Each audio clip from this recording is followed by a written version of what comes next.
Hello friends, good morning. I hope you will are doing great and learning English effectively and efficiently. So friends, again ये आज का अपना 24 lecture है. इस lecture में आज हम पढ़ेंगे कंडीशनल वर्ड, यानी कि 15 कंडीशनल वर्ड हम इस लेक्चर में आज कंप्लीट कर लेंगे. आप इसे कंडीशनल वर्ड कह सकते हैं, आप कह सकते हैं टॉपिक, या आप इसे कह सकते हैं सेंटेंस स्ट्रक्चर. तो ये रॉकेट साइंस नहीं है, सिंपल है. आप इसे बस अपनी कम्युनिकेशन में यूज करें. आप खुद ही कहीं ना कहीं महसूस करेंगे मैं सही ट्रैक पर हूँ, यानी कि मैं इंग्लिश बोल सकता हूँ. I guarantee you, you can speak English. तो लेक्चर को लास्ट तक देखें. Let's get start. फर्स्ट है एट एनी कॉस्ट. तो इसकी हिंदी होगी किसी भी तरह या हर हाल में. कहते नहीं, हर हाल में मैं तुम्हारी मदद करूंगा, हर हाल में वहां वहां जाऊंगा. तो आपको सिंपल कहना है एट एनी कॉस्ट. एग्जाम्पल के थ्रू समझे. He will help you eight any cost. वह तुम्हारी हर हाल में मदद करेगा. ही विल हेल्प यू, वह तुम्हारी मदद करेगा एट एनी कॉस्ट. हर हाल में, ये किसी भी तरह. ठीक है नहीं. एट एनी कॉस्ट का मतलब है किसी भी तरह या हर हाल में. He will help you eight any cost. वो तुम्हारी हर हाल में मदद करेगा. मैं हर हाल में वहां जाऊंगा. I will go there at any cost. I will go there at any cost. मैं हर हाल में वहां जाऊंगा. And second, this is a reason. यही कारण है. कहते नहीं, यही कारण है मैं तुमसे बात नहीं करना चाहता. ठीक है नहीं. कहते नहीं, यही कारण है मैं वहां जाना नहीं चाहता. तो दिस इज अ रीजन. ठीक है नहीं. आपको कहना है दिस इज अ रीजन, यही कारण है. एग्जाम्पल के थ्रू समझे. This is the reason why I selected him. यही कारण है जो कि मैंने उसे सेलेक्ट किया. This is the reason why I selected him. And third, for no reason. फालतू में ही. फॉर नो रीजन, फालतू में ही. तो कहते नहीं, तुम फालतू में ही रो रहे हो, तुम फालतू में ही बहाने बना रहे हो. तो सिंपल आपको कहना है फॉर नो रीजन, फालतू में ही. Example, you are crying for no reason. तुम फालतू में ही रो रहे हो. यू आर क्राइंग, तुम रो रहे हो. फॉर नो रीजन, फालतू में ही. तुम फालतू में ही बहाने बना रहे हो. You are making excuse for no reason. ठीक है नहीं. ट्राई करना. You are making excuse for no reason. तुम फालतू में ही बहाने बना रहे हो. And fourth, by the way. वैसे. कहते नहीं, वैसे तुम करते क्या हो. सिंपल आपको कहना है by the way what do you do. वैसे तुम करते क्या हो. By the way what do you do. कहते नहीं, वैसे तुम आजकल कर क्या रहे हो. By the way what are you doing nowadays. By the way what are you doing nowadays. तुम आजकल कर क्या रहे हो. फ्रेंड्स, तो ये अभी अपने हुए 4 लेक्चर को लास्ट तक देखते रहे. इसी लेक्चर में हम सारे कंप्लीट करेंगे. हेलो फ्रेंड्स, अब हम स्टार्ट करते हैं अपने फिफ्थ सेंटेंस स्ट्रक्चर से. तो फिफ्थ अपना अननोइंगली, यानी कि अनजाने में. अननोइंगली मीन्स अनजाने में. जब भी हम कहते हैं अनजाने में मैं वहां गया, अनजाने में मुझसे गलती हो गई, तो आपको कैसा कहना है. एग्जाम्पल के थ्रू समझे. आई मेड अ मिस्टेक अननोइंगली, यानी कि मैंने अनजाने में गलती कर दी. मेक की सेकंड फॉर्म का यूज कर रहे हैं क्योंकि पास्ट की बात है. गलती कर दी. I made a mistake unknowingly, यानी मैंने अनजाने में गलती कर दी. एंड सिक्स्थ, सो कोल्ड, यानी कि नाम मात्र का. इसे हम कह सकते हैं हिंदी में नहीं, नाम का. कहते नहीं, तुम मेरे नाम के दोस्त हो, या ये चीज नाम की है. तो आपको कहना है you are just so called friend, यानी कि तुम मेरे नाम के दोस्त हो बस. ठीक है नहीं. कहते नहीं, तुम मेरे नाम के दोस्त हो बस. सो सिंपल आपको कहना है you are just so called friend. ठीक है नहीं, तुम मेरे नाम के दोस्त हो. You are just so called friend, तुम बस नाम के दोस्त हो. And seventh, one in million, लाखों में एक. वन इन मिलियन, लाखों में एक. कहते नहीं, मेरी बहन लाखों में एक है, मेरा भाई लाखों में एक है. तो एग्जाम्पल के थ्रू समझे. My sister in one in million. My sister in one in a million. मेरी सिस्टर लाखों में एक है, यानी वन इन अ मिलियन का मीन्स लाखों में एक है.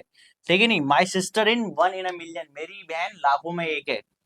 And eight, leave it to me, मुझ पर छोड़ दो. कहते नहीं, लेट्स एग्जाम्पल, आप किसी ऑफिस में वर्क करते हैं, जॉब करते हैं, आपको वहां बहुत प्रेशर है. तो आप कह सकते हैं लिव इट टू मी, मुझ पर छोड़ दो. आई विल मैनेज, मैं देख लूंगा. एग्जाम्पल के थ्रू समझे. Leave it to me, I will manage, यानी मुझ पर छोड़ दो. आई विल मैनेज, मैं देख लूंगा. I hope you are getting. तो फ्रेंड्स, हमने कर लिए 8, बचे अपने 7. तो इसी लेक्चर में हम कंप्लीट करेंगे. लेक्चर को लास्ट तक देखते रहें. हेलो फ्रेंड्स, अब हम स्टार्ट करते हैं अपने 9 सेंटेंस स्ट्रक्चर से. तो 9 है अपना मार्क माई वर्ड्स, यानी कि लिख कर ले लो.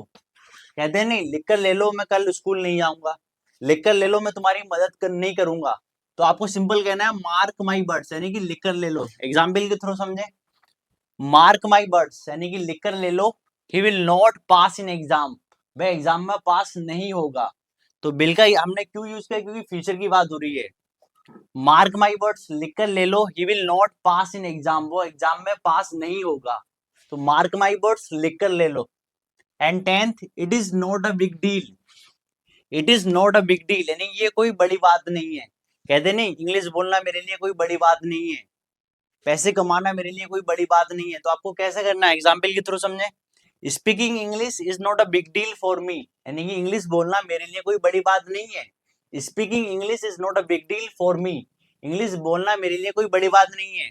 कितने बेस्ट स्ट्रक्चर है, आप इन्हीं कम्युनिकेशन में आप अपनी यूज कर सकते हैं। तो 11th है, okay then do one thing, अच्छा तो एक काम करो। Okay then do one thing, अच्छा तो एक काम करो, कहते हैं नहीं अच्छा तो एक काम करो तुम अपने घर ही रुक जाओ, अच्छा तो तुम एक काम करो तुम स्कूल जाओ, कहते हैं नहीं हम। तो एग्जाम्पल के थ्रू समझे। Okay then do one thing go to college, अच्छा तो एक काम करो कॉलेज जाओ, कहते हैं नहीं। Okay then do one thing, अच्छा तो एक काम करो गो टू कॉलेज यानी कॉलेज जाओ। I hope you are getting. And 12th, what's the hurry, जल्दी क्या है, कहते नहीं जल्दी क्या है। नो अच्छे से सोचो जल्दी क्या है नो धीरे धीरे पढ़ाओ जल्दी क्या है। तो आपको सिंपल कहना है व्हाट्स द हरी। एग्जाम्पल के थ्रू समझे। What's the Hari teach well, यानी कि जल्दी क्या है अच्छे से पढ़ाओ। What's the Hari teach well, यानी कि जल्दी क्या है अच्छे से पढ़ाओ। तो फ्रेंड्स लेक्चर को लास्ट तक देखते रहें, ओनली अपने बचे हैं 3, हम इसी लेक्चर में कंप्लीट कर लेंगे। हेलो फ्रेंड्स, अब हम स्टार्ट करते हैं अपने 13 सेंटेंस स्ट्रक्चर से। तो अपना 13 है फर्स्ट, फ्रॉम नाउ ऑनवर्ड्स, यानी कि अब से। नाउ का मतलब होता है अब, यानी कि फ्रॉम नाउ ऑनवर्ड्स यानी कि अब से। तो एग्जाम्पल के थ्रू समझे। From now onwards he will help you, यानी कि वो आपसे तुम्हारी मदद करेगा।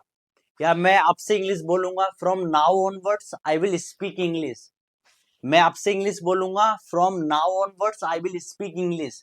तो फ्रॉम नाउ ऑनवर्ड्स का मतलब होता है यानी कि अब से। And 14th, from today onwards, today का मतलब क्या होता है आज। फ्रॉम टुडे ऑनवर्ड्स यानी कि आज से। एग्जाम्पल के थ्रू समझे। From today onwards I will start this work, यानी कि आज से मैं ये काम स्टार्ट करूंगा। From today onwards I will speak English, आज से मैं इंग्लिश बोलूंगा।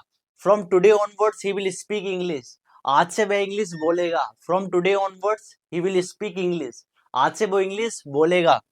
And last but not least, hardly ever, शायद ही कभी। हार्डली एवर शायद ही कभी। एग्जाम्पल की तरह समझे। I will hardly ever go there, मैं शायद ही कभी वहां जाऊंगा। I will hardly ever go there, मैं शायद ही कभी वहां जाऊंगा।